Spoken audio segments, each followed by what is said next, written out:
Assalamualaikum warahmatullahi wabarakatuh.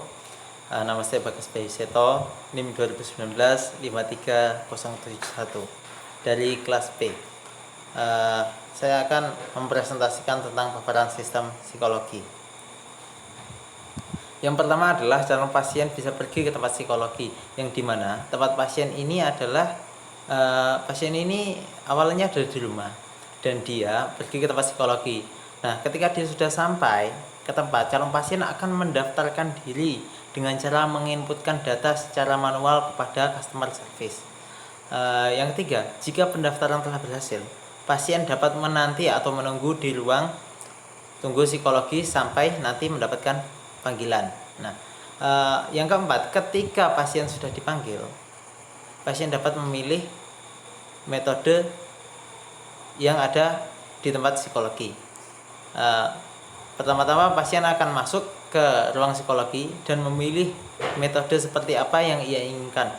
Kalau di sini yang saya gambarkan pada sistem adalah dua metode, yaitu adalah meditasi dan konseling. Untuk pemilihan metode meditasi sendiri, pasien atau user sendiri itu bisa memilih meditasi seperti apa yang dia inginkan, seperti ketenangan dalam rumah atau meditasi tidur, pembelajaran, kecerdasan, stres, dan lain sebagainya. Nah, untuk metode konseling sendiri, pasien dapat memilih beberapa pakar psikologi sesuai dengan permasalahan yang dia butuhkan. Misalkan dalam permasalahan rumah tangga, nah dia bisa memilih konseling yang berada pada hubungan rumah tangga, atau mungkin permasalahan percintaan yang dimana dia pernah diputus atau merasakan sakit, ya, dia bisa konsultasi melewati metode konseling. Dan jika sudah melakukan metode konseling atau meditasi, pasien juga dapat menentukan waktu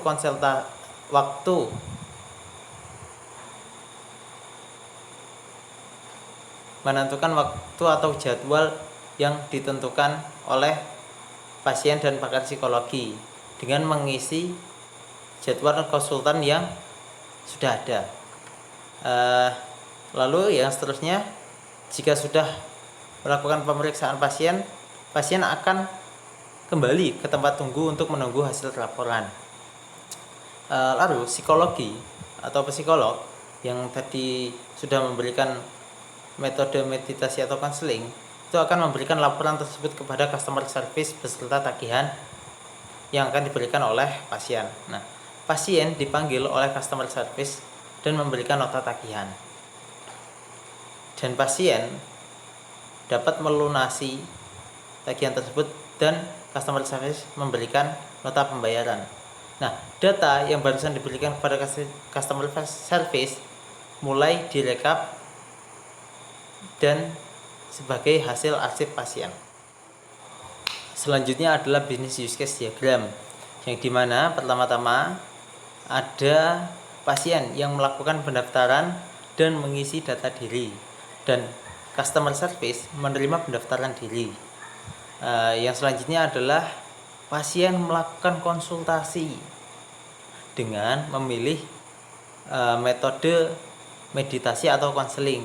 Nah, dari sisi psikolog sendiri itu memberikan meditasi dan konseling sesuai yang diharapkan oleh pasien. Terus selanjutnya, pasien dapat menentukan jadwal konsultasi kembali untuk penjadwalan, dan dari sisi psikolog memberikan penjadwalan. Terus dari psikolog sendiri, psikolog akan memberikan laporan kepada customer service dan customer service menerima laporan tersebut. Lalu pasien melakukan pembayaran dan mendapatkan hasil pembayaran, dan customer service memberikan hasil nota, dan yang terakhir customer service merekap hasil arsip. Selanjutnya adalah diagram sistem use case, yaitu adalah menentukan alur sistem secara sistematis. Yang pertama adalah pelanggan melakukan pendaftaran, dan hasil pendaftaran diterima oleh customer service, atau dari sisi customer service menerima pendaftaran. Nah, yang kedua adalah pelanggan melakukan konsultasi ke siapa? Ke psikologi, atau psikologi dapat menerima konsultasi. Yang seterusnya adalah pelanggan dapat memilih penjadwalan. Dan yang terakhir adalah melakukan pembayaran, yang dimana psikolog ini memberikan pembayaran, hasil pembayaran, dan diterima oleh customer service, dan customer service ini memberikan data laporan. Nah, di sini saya akan menentukan skenario use case. Nah, yang pertama, aktor utama adalah user atau calon pasien. Aktor tambahannya adalah customer service. Nama use case adalah pendaftaran. Tujuan utama use case adalah melakukan aktivitas yang berhubungan dengan pendaftaran. Kondisi awal adalah pasien sedang di rumah, dan kondisi akhirnya adalah pasien menunggu panggilan. Nah, yang pertama adalah untuk tabel optimistik. Satu adalah calon pasien bisa pergi ke tempat psikologi.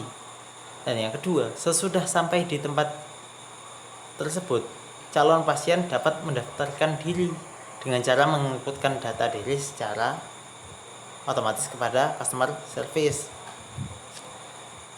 Nah, yang ketiga, jika pendaftaran berhasil, pasien dapat menunggu dan masuk pada ruang psikologi sampai namanya dipanggil.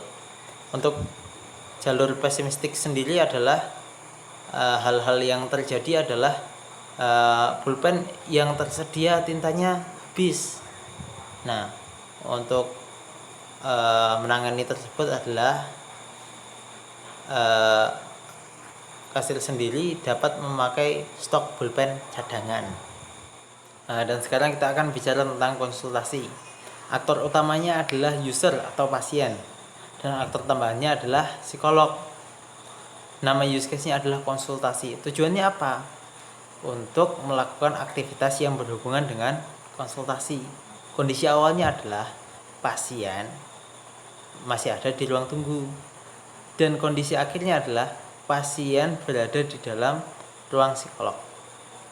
Nah, untuk optimistiknya nomor satu adalah sesudah pasien dipanggil, pasien dapat memilih metode yang ada di tempat psikologi, dan pasien masuk ke ruang psikologi dan memilih metode yang mana yang dia inginkan. Nah, sesudah itu metodenya ada dua, yaitu adalah metode konseling dan meditasi. Nah, untuk metode meditasi sendiri, pasien dapat memilih seperti apakah yang dia inginkan, ingin meditasi seperti apa. Dan ya, kalau misalkan untuk konseling itu dia memerlukan kebutuhan seperti apa, apakah permasalahan dalam keluarga, permasalahan pribadi, asmara, atau hubungan karir. Nah, untuk pesimistiknya sendiri adalah pasien tidak jujur kepada psikolog, yang membuat psikolog memberikan solusi yang salah kepada pasien. Nah, untuk menangani hal tersebut, psikolog meyakinkan kepada pasien apakah memang sudah benar yang diceritakan dan secara realita. Oke, jika tadi kita berbicara tentang konseling, saat ini kita akan berpindah ke penjadwalan atau jadwal. Aktor utamanya adalah user atau masih pasien, dan aktor tambahannya adalah masih psikolog. Nama use case-nya adalah penjadwalan. Tujuannya untuk apa? Melakukan aktivitas yang berhubungan dengan penjadwalan atau jadwal. Kondisi awalnya adalah pasien masih berada dalam ruang psikolog, dan kondisi akhirnya adalah pasien menunggu atau pergi ke tempat pembayaran. Nah, untuk jalur optimistiknya adalah 1. Psikolog memberikan penjadwalan kepada pasien. 2. Dan pasien juga dapat menentukan jadwal konsultasi pada pakar psikologi dengan cara mengisi jadwal pada jadwal yang sudah ditentukan atau sudah ada. Dan yang ketiga, pasien dapat pergi ke tempat tunggu pembayaran. Nah, jalur pesimistiknya di sini adalah pasien salah menuliskan jadwal konsultasi lagi, yang mengakibatkan jadwal pertemuannya tidak cocok. Nah, untuk mengatasi hal tersebut, dari sisi psikologi mengecek kembali hasil jadwal konsultasi. Oke, jika tadi kita berbicara soal penjadwalan, di sini kita akan berbicara soal pembayaran. Aktor utamanya adalah user atau pasien, dan aktor tambahannya adalah CS atau customer service, dan nama use case-nya adalah pembayaran. Tujuan use case-nya adalah melakukan aktivitas yang berhubungan dengan pembayaran. Kondisi awalnya adalah pasien berada di ruang tunggu. Nah, kondisi akhirnya adalah pasien menerima nota yang diberikan oleh customer service dan melakukan pembayaran. Nah, untuk jalur optimistiknya adalah satu, jika pasien sudah melakukan pemeriksaan, maka pasien dapat menunggu hasil laporan. Lalu psikolog memberikan laporan tersebut kepada customer service, dan pasien dipanggil oleh customer service dan memberikan nota tagihan. Lalu pasien akan melunasi dan customer service memberikan nota pembayaran. Untuk pesimistiknya, satu, hasil rekapan salah dan masih ada yang tertinggal. Nah, dari sisi customer service, untuk menanggulangi hal ini, customer service dapat mengecek hasil rekapan yang sudah valid apa belum. Dan yang kedua, hasil nota salah. Dan di sini customer service lah yang mengecek hasil nota tersebut. Oke, jika tadi kita berbicara soal pembayaran, di sini kita akan berbicara tentang pelaporan. Aktor utamanya adalah customer service. Aktor tambahannya tidak ada. Untuk nama use case-nya sendiri adalah pelaporan. Tujuan dari use case pelaporan adalah melakukan aktivitas yang berhubungan dengan laporan. Kondisi awalnya adalah customer service diberikan laporan oleh psikolog, dan kondisi akhirnya adalah hasil rekap laporan sudah selesai. Untuk optimistiknya, satu, psikolog memberikan laporan tersebut kepada customer service beserta tagihannya. Dan dua, data yang barusan diberikan oleh customer service mulai direkap sebagai hasil arsip pasien. Dan yang ketiga, data selesai dan diarsipkan. Untuk jalur pesimistiknya adalah hasil rekapan salah dan masih ada yang tertinggal. Nah, untuk di sini customer service mengecek kembali rekapan dan berkas yang sudah ada. Ya, hanya itu saja yang saya sampaikan. Bila mana ada kesalahan yang disengaja atau tidak disengaja dalam pemaparan sistem psikologi ini, saya minta maaf. Al insanu ma'lul khata'i wa nisyan.